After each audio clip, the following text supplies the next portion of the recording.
7 dosa yang mendatangkan maut itu adalah kekejian di hati Tuhan. Kalau ini kekejian di hati Tuhan, harusnya juga kekejian di hati kita. Katakan amin. Katakan kekejian di hati Tuhan. Yang pertama apa? Mata sombong. Mata sombong itu artinya apa? Ini bicara tentang memandang rendah orang lain.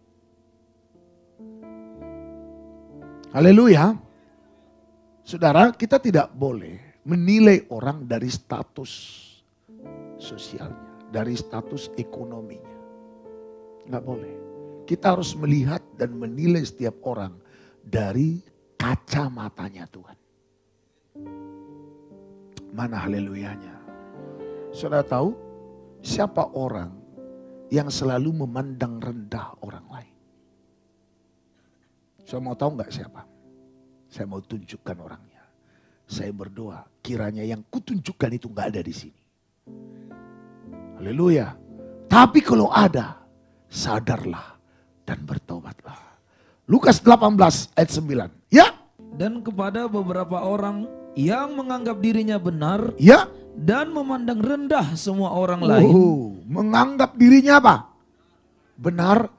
Orang kalau udah menganggap dirinya benar, kecenderungannya memandang rendah semua. Bukan orang lain sebagai semua orang lain. Haleluya. Semua orang dipandangnya apa? Sadis ini orang. Itu cirinya. Kalau orang sudah mulai menganggap dirinya benar. Kita selalu menganggap diri kita paling benar. Hati-hati loh. Saudara boleh mendengar firman yang benar. Jangan begitu saudara tahu firman yang benar, langsung saudara mengklaim dirimu paling benar. Biar firman yang benar itu berhasil dulu membenarkan hidup kita. Dan kalau firman itu berhasil membenarkan dirimu, kau tidak mungkin menganggap dirimu benar. Tapi kau akan melihat betapa karya Tuhan, betapa besarnya anugerahnya yang karena firman kebenarannya berhasil membentuk dan membenarkan diri kita. Kalau toh kita jadi orang benar karena pembenaran, karena dibenarkan, apanya yang kita mau sombongkan? Amin. Saudara benar, itu bukan karena memang dasarnya kita benar, enggak. Karena dibenarkan. Dan pembenaran itu terjadi karena kita mendengar firman yang benar. Makanya kenapa banyak orang makin tahu banyak firman, tapi kelakuannya makin busuk. Sombongnya makin selangit. Makanya selalu saya bilang, jangan pengetahuan firman yang kita dengar setiap hari Minggu di tempat ini membuat kita sombong rohani. Makanya izinkan dulu firman itu menggarap hati kita. Menggarap hidup kita. Sampai firman itu menjadi darah daging dalam kita. Dan kalau udah darah daging firman itu, kita justru makin merasa hidup kita ini gak ada apa-apanya. Amin. Amin. Haleluya. Judulnya menarik. Perumpamaan tentang orang Farisi dengan pemungut cukai. Siapa orang Farisi itu? Dia yang menganggap dirinya benar, memandang rendah semua orang lain. Semua orang lain dipandang rendah. Jangan pernah merasa diri kita, kelompok kita paling benar ya. Kalau kau udah merasa dirimu dan kelompokmu paling benar, bahaya loh. Dan kalaupun kita sudah dibenarkan, yuk kita kembali bawa kebenaran itu untuk membenarkan banyak orang lain lagi. Amin. Sama seperti perempuan Samaria setelah hidupnya dibenarkan. Dia tidak memandang rendah semua orang Samaria. Betul nggak? Orang ciri orang yang sudah menerima pembenaran, yang menerima firman yang benar, itu selalu rindu melihat orang lain dibenarkan seperti dirinya yang sudah dibenarkan. Jadi begitu orang mendengar firman kebenaran, langsung merasa dirinya paling benar dan memandang rendah orang lain, ada yang salah dengan orang ini. Saya mau tanya, perempuan Samaria ketemu kebenaran gak? Ketemu pribadi yang benar itu gak? Berhasil gak dia dibenarkan di perigi Yakob? Apa yang terjadi begitu dia dibenarkan? Dia rindu semua orang punya pengalaman seperti yang dialaminya. Dia gak bilang, sekarang aku udah jadi orang benar loh, Samaria. Lalu ya, sekarang aku udah jadi orang benar. Lo semua gak jelas lo, ke neraka lo. Enggak. Tiba-tiba dia penuh belas kasihan. Tiba-tiba dia rindu semua orang mengalami kebenaran. Bukan menjadi memandang orang lain semua rendah.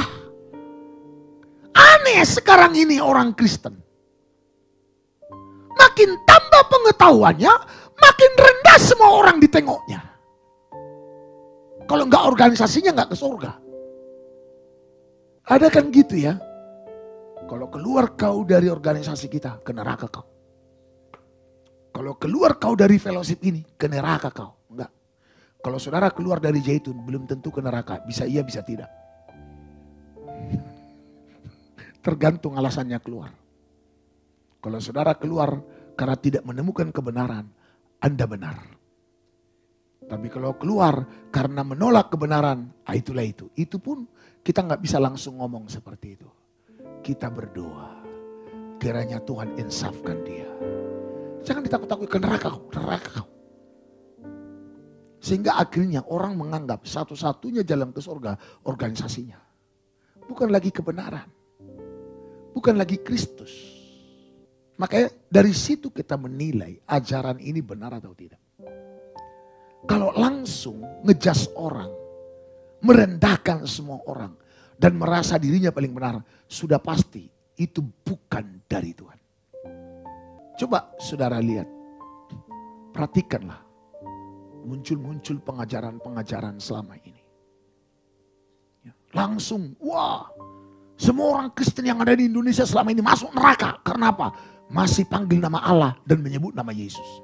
Udah setan kan? Aduh, makanya saya bilang, otaknya ditaruh di mana kok sampai bisa terima ajaran itu. Dan herannya, masih banyak lagi orang pengikut-pengikut ajaran yang begitu.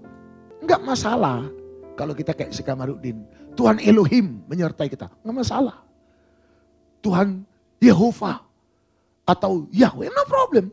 Tapi kalau sampai kamu berkata orang yang masih sebut Allah dan Yesus masuk neraka dan harus dilepaskan. Pengen direndam ya ke septic tank orang ini. Sorry saudaraku yang kasih oleh Tuhan. Haleluya. Haleluya. Enggak biar gitu loh. Enggak, kadang ini kita sedang perang dengan ajaran-ajaran setan akhir zaman ini. Jadi ini enggak bisa ditoleransi. Ini harus benar-benar ditabrak laga kambing loh saudara. Haleluya. Siapa yang kuat ininya ya dia yang harus bertahan. Karena ini bahaya, penyesatan akan merajalela di akhir zaman ini. Haleluya. Jadi jangan sampai kita terjebak dengan dosa mata sombong ini. Amin saudara. Dan itu kekejian loh di hati Tuhan. Bayangkan. Kalau kita menganggap semua orang rendah karena merasa kita yang paling benar, kita yang paling memiliki kebenaran, organisasi kita, makanya selalu saya bilang, jangan pernah bilang Zaitun yang benar. Zaitun gak benar, yang benar itu Tuhan Yesus. Dan kalau kita ada di sini karena anugerah. Saya gak suka, pokoknya harus ke Zaitun. Biar selamat, siapa bilang? Gak ada ayatnya. Haleluya. Karena ada juga ayatnya, pohon zaitun mengecewakan. Betul enggak? Pohon ara tidak berbuah. Pohon zaitun mengecewakan. Kambing domba terhalau dari kurungan. Makanya nggak jaminan. Kalau ada lagi bilang Betel yang benar. Firman Tuhan juga bilang jangan pergi ke Betel. Loh betul gak saudaraku? Haleluya. Jangan pergi ke Betel. Jangan pergi ke Betseba. Semua dayanya. Pokoknya yang benar itu hanya satu. Kebenaran firman.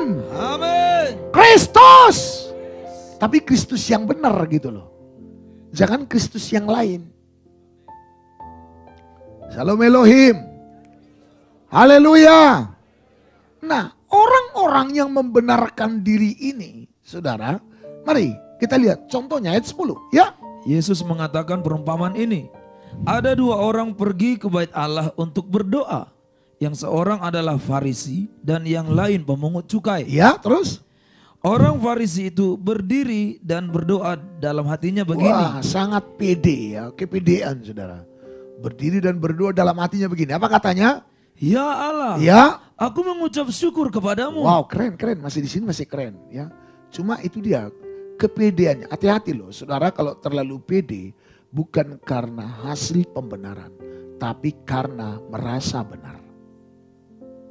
Ayo, rasa percaya dirimu sekarang itu hasil pembenaran atau karena merasa dirimu benar? Enggak, biar kita bisa deteksi nih rohnya, saudara. Haleluya. Ya, dia kepedean lalu berkata aku mengucap syukur. Dalam hal ini dia nggak salah. Aku mengucap syukur kepadamu terus. Karena aku tidak sama seperti semua orang lain. Mulailah membanding-bandingkan dirinya dengan orang. Jangan pernah bandingkan dirimu dengan orang lain. Alkitab bilang begini loh. Justru kita harus menganggap yang lain lebih utama daripada diri kita sendiri.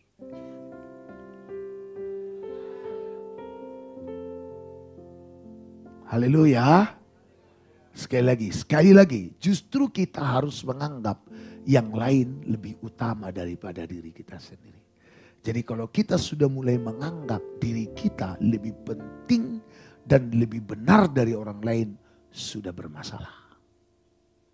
Sudah bisa deteksi sekarang roh itu? Shalom.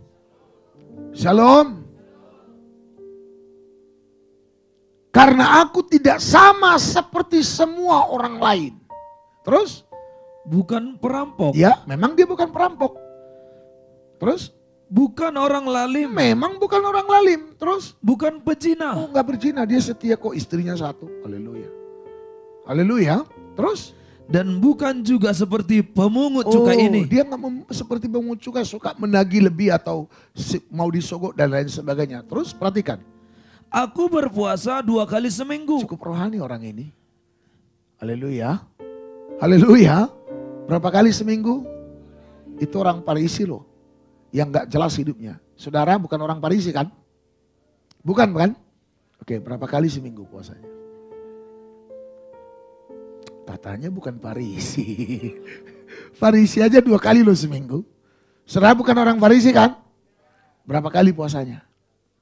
Sekali. Kalah dong sama Farisi. 100 hari. Oh keren. Haleluya, lagi jalan ya. Masuk puasa Esther lagi ya.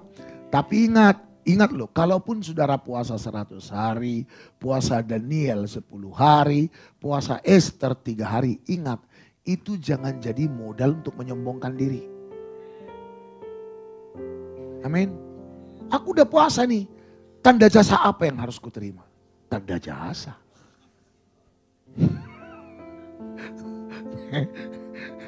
Emangnya guru? Tanpa tanda jasa. Iya kan? Haleluya. Jadi ini yang bahaya. Jangan sampai kegiatan, aktivitas rohani kita itu menjadi dasar kita untuk menyombongkan diri. Shalom. Nah ini masalahnya si Farisi ini. Bukan orang lalim, memang betul. Bukan penzina dan juga tidak seperti pemungut cukai ini. 2 kali seminggu aku berpuasa terus. Aku memberikan 1/10 dari segala penghasilanku. Dari mana? segala penghasilan. Dari mana katanya diberi? Segala penghasilan. Berarti penghasilannya enggak cuma satu sumber. Ada beberapa. Diberikan loh 1/10. Siapa yang memberikan? Orang apa? Saudara bukan orang Farisi kan? Nah. Saya enggak akan lanjutkan. Kan kita udah tahu titik-titik di bawah ini apa yang harus kita isi. Kalau saudara nggak nalar juga, ini pura-pura nggak tahu ini. Haleluya. Shalom. Shalom. Pura-pura nggak tahu. Banyak contohnya itu sebenarnya. Tapi udahlah, nanti nggak enak. Terus, ya.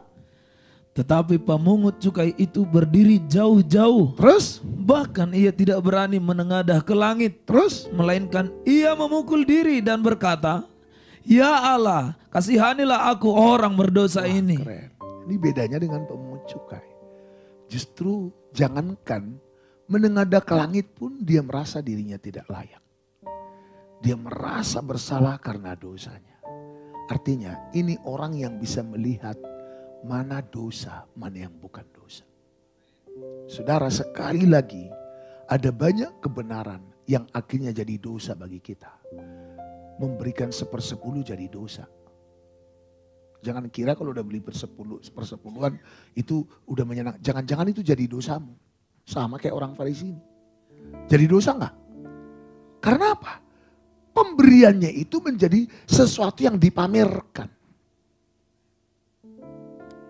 Puasanya jadi dosa. Ibadahnya jadi dosa. Kesalehannya jadi dosa. Bayangkan kalau kesalehan aja bisa jadi dosa. Bagaimana yang gak saleh? Kalau ibadahnya saja bisa jadi dosa. Bagaimana yang tidak ibadah? Kalau 1/10 saja bisa jadi dosa. Bagaimana yang sama sekali tidak ngerti dan tidak mau tahu soal itu? Paham sampai di sini? Kalau puasanya saja jadi dosa, bagaimana orang yang gak pernah dan sengaja memang tidak mau puasa? Haleluya. Haleluya. Ngeri ya.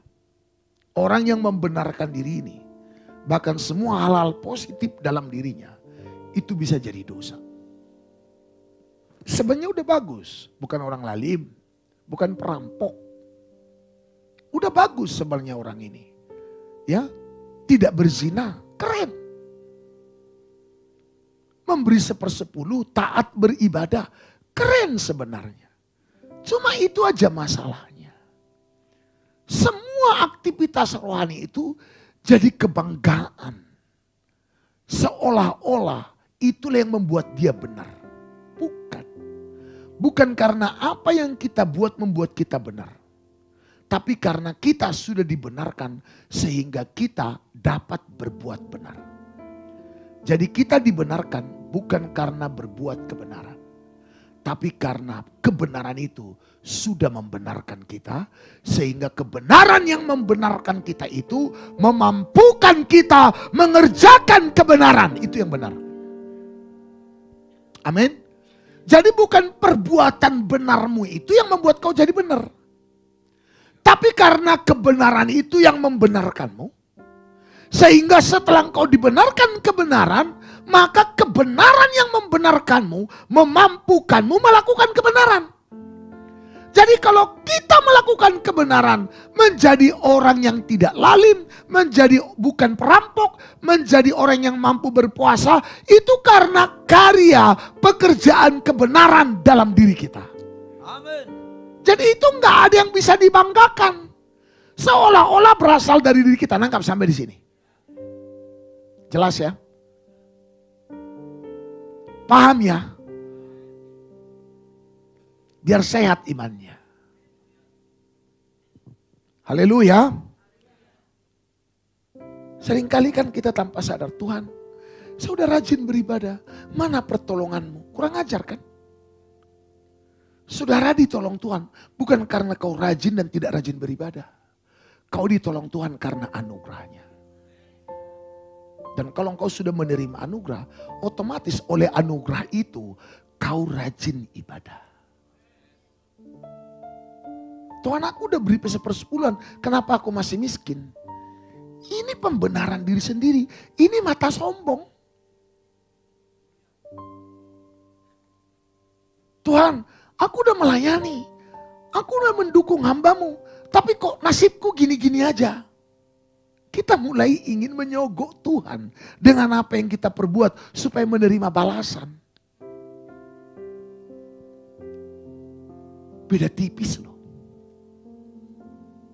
Kita harus peka di situ. Ingat, kalau saya bisa berbuat yang baik, itu bukan karena memang saya orang baik. Tapi karena kebaikan yang dari Tuhan yang telah membuat hidup saya jadi baik. Sehingga setelah saya dibaikkan oleh kebaikan dari Tuhan, itulah yang memampukanku dapat berbuat baik. Dan kalau saya berbuat baik, itu hanya karena kebaikan Tuhan yang bekerja di dalamku. Kalau udah seperti ini, apanya lagi yang mau kita megah-megahkan? Gak ada yang kita megahkan kecuali Tuhan yang kita megahkan. Jelas ya? Jadi gak ada yang jadi sombong rohani. Haleluya. Sehingga banyak orang murtad, saudara. Udah rajin awak ibadah, gini-gini ajanya. Rajin awak melayani, masih gini-gini ajanya. Udah deh, kurangi volume. Harusnya tingkatkan volume. Ini malah kurangi. Akhirnya lama-lama lowbat. Kayak ibarat radio zaman dulu. Kalau udah masih pakai baterai, masih ingat itu dulu. Tahun 70-an. Masih pakai baterai. Kalau udah habis baterai, saudaraku.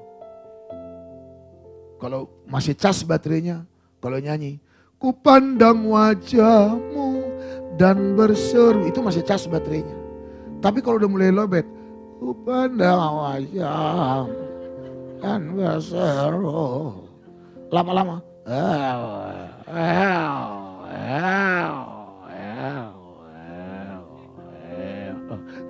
jangan sampai ada yang seperti itu ibadahnya. Haleluya. Jangan ada yang lowbat imannya. Salam. Haleluya. Makanya waspada 7 dosa ini. Salah satunya mata sombong. Paham ya? Haleluya. Nah, saudara tahu? Tadi dikatakan orang Farisi dan pemungut cukai. Nah, kita lihat sekarang. Bagaimana apa teguran keras Tuhan kepada si Farisi ini. Matius 23 ayat 29. Ya. Perhatikan. Celakalah kamu, ya, hai ahli-ahli Taurat, terus, dan orang-orang Farisi. Ya, orang-orang Farisi, terus, hai kamu orang-orang munafik. Munafik. Menganggap semua perbuatan baiknya membuat Tuhan berkenan. Enggak. Bukan karena perbuatan baikmu Tuhan berkenan pada dirimu. Tuhan berkenan pada dirimu itu karena korban Kristus di kayu salib. Katakan haleluya. Dan korban itulah yang menyelamatkanmu dan saya. Yang menjadikan kita jadi orang baik. Katakan amin. Supaya kita akhirnya berbuat. Karena kalau kita sudah dibentuk jadi baik, itu otomatis kita akan jadi baik loh. Iya kan? Otomatis dong. Amin. Kita kalau sudah ditempa jadi baik, ya udah otomatis berbuat baik. Ban mobil kalau sudah ditempa, karet kalau udah ditempa jadi ban mobil, ya otomatis dia bergelinding. Itu udah otomatis. Dan itu akan difungsikan seperti itu. Nangkap kira-kira kan? Haleluya. Ya, celakalah kamu ahli Taurat dan orang Farisi. Hai kamu orang-orang munafik. Terus? Sebab kamu membangun makam nabi-nabi, ya, dan memperindah tugu orang saleh. Si Farisi ini senang kali saudaraku ke kuburan. Ziarah, cuci muka, haleluya. Ya, bangun kuburan, memperindah kuburan. Saya kemarin kan ke kuburan juga. Saya tengok itu keramiknya, granitnya keren-keren saudaraku. Nah, sampai ke rumahnya lantai biasa.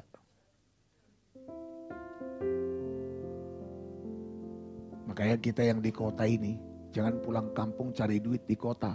Terus pulang kampung hanya untuk duitnya untuk bangun kuburan ya. Shalom. Saya tengok kuburan cantik-cantik loh. Kalau saudara ke Toba, apalagi ke Samosir, rumah reot udah mau roboh tapi kuburan harus mentereng. Iya kan? Itu di Samosir. Jangan sampai kita ikut terlibat lagi di situ. Dan dikatakan celah. Jadi orang yang suka ke kuburan, memperindah kuburan celaka loh. Jadi nggak boleh ke kuburan. Siapa yang bilang nggak boleh? Kan memperindah. Boleh bersihkan kuburan nggak? Boleh.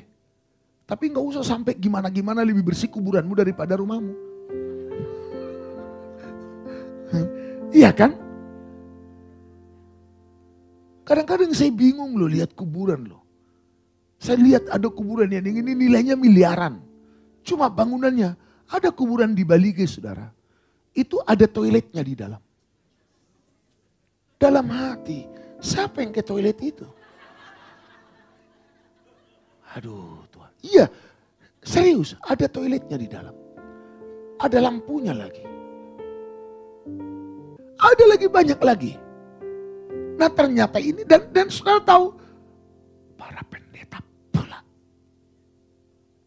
terlibat di sana untuk melegalkan acara itu.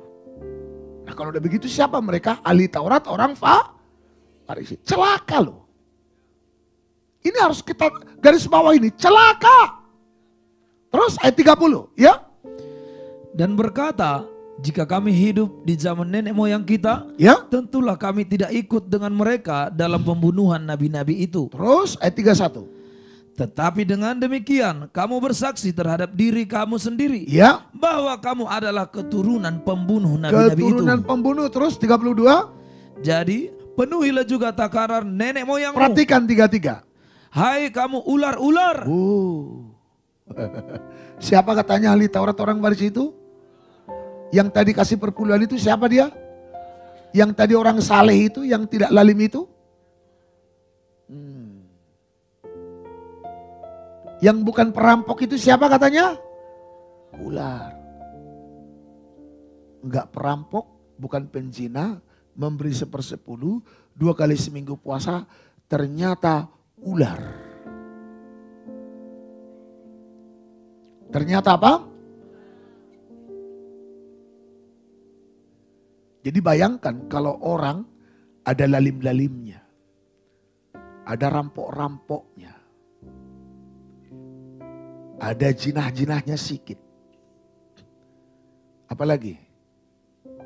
Nggak jelas ibadahnya.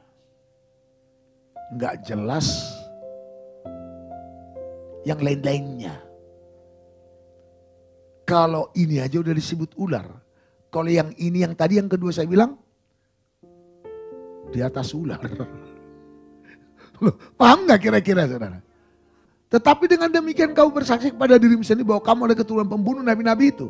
Jadi penuhi takaran nenek moyangmu. Hai kamu ular-ular. Terus? Hai kamu keturunan ular beludak. Aduh, saya pikir tadinya ular sawah. Atau ular-ular. Kan ada ular-ular yang biasa gak gitu nakutkan. Tapi kalau udah ular beludak, ini adalah ular gurun. Padang gurun yang ganas. Inilah yang memagut orang-orang Israel yang dulu yang bersungut-sungut. Dan itu bisanya mengerikan, mematikan. Ular apa?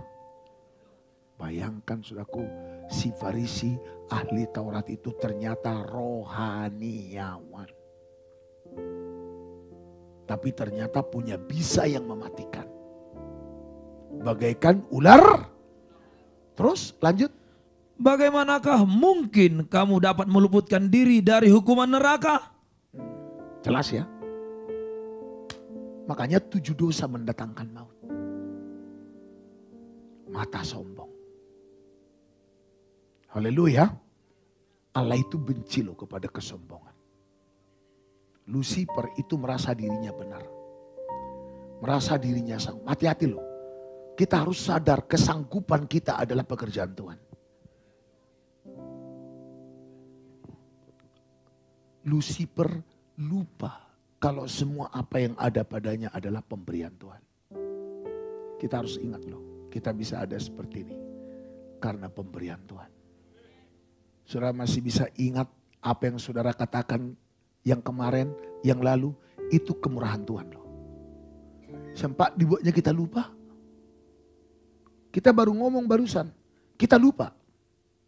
Dan gak mungkin, gak bisa lagi diingat. Bisa gak? Bisa.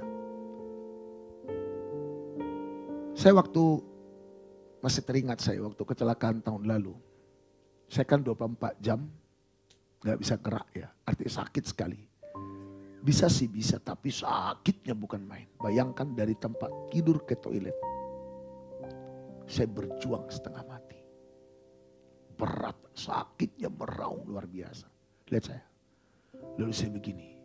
Wow. Ternyata kalau selama ini enak aja kita jalan begini, lancar. Duduk di toilet. Ya, kita buang air kecil, buang air besar, semuanya habis itu selesai. Bilas diri terus keluar. Itu sebenarnya kasih karunia loh. Saudara tahu, aku mau duduk aja di kloset. Pegang. Aduh. Udah duduk. Aduh, tunggu dulu. Sakit. Sakit semua. Mau bangkit berdiri. Wow. Itu beberapa hari saya alami itu. Dan saya baru sangat menyadari.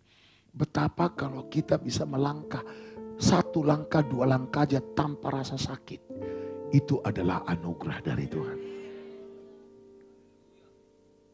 Banyak orang duduk gini aja lo kesakitan lo. Udah duduk di kursi empuk. Santai. Enak gitu loh. Tapi sakit loh. Tapi kita bisa duduk. Suka-suka kita geser. Suka-suka kita bangkit berdiri. Bahkan lagi dengar firman, suka-suka kita keluar masuk. Haleluya. Haleluya. Haleluya. Haleluya. Ini benar-benar anugerah kebaikan Tuhan yang kita terima di hidup ini. Kita harus sadari itu sungguh-sungguh. Ada orang, saudara, bernapas saja susah. Pak, saya baca kemarin status Pak Arepa. Ya, kemarin ternyata ada gangguan jantung sedikit ya. Saudara, berapa detik Pak yang agak sesak napas itu? 30 detik. 30 detik dia sesak napas serangan jantung. Saudara, lalu dia bilang, begitu 30 detik terancam bernapas, lupa jabatan, lupa deposito, tidak ada harganya itu semua. Ini lebih mahal. Coba dari tadi kau bernapas longgar. Enggak ada yang sesak. Lancar napasnya. Haleluya. Terlepaslah dulu aromanya. Haleluya. Shalom saudaraku. Haleluya. Dan ini kemurahan, katakan amin. Amin. Masih bisa lagi duduk sambil angkat kaki. Haleluya. Ya, ini sesuatu yang kita harus sadari. Ini berkat Tuhan. Jadi kalau kita bisa buat lebih lagi, bahkan lebih berdampak, bisa lebih berdampak lagi, bisa lebih banyak lagi menjadi berkat kepada banyak orang, saudara. Jangan ada yang disombongkan, ingat, semua anugerah. Amin. Kalau rambutmu masih tumbuh itu anugerah. Ya, sempat kau pangkas.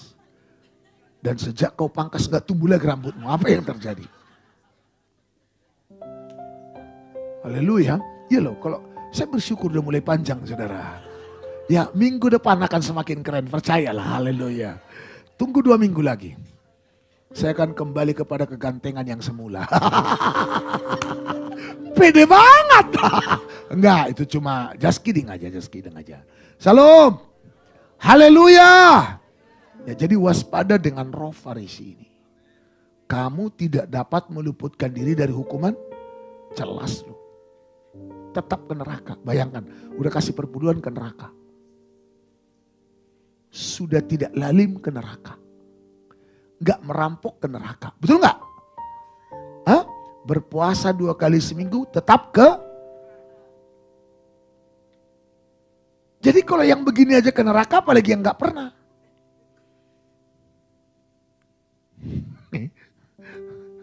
Ada yang bilang, besi mana mau nah.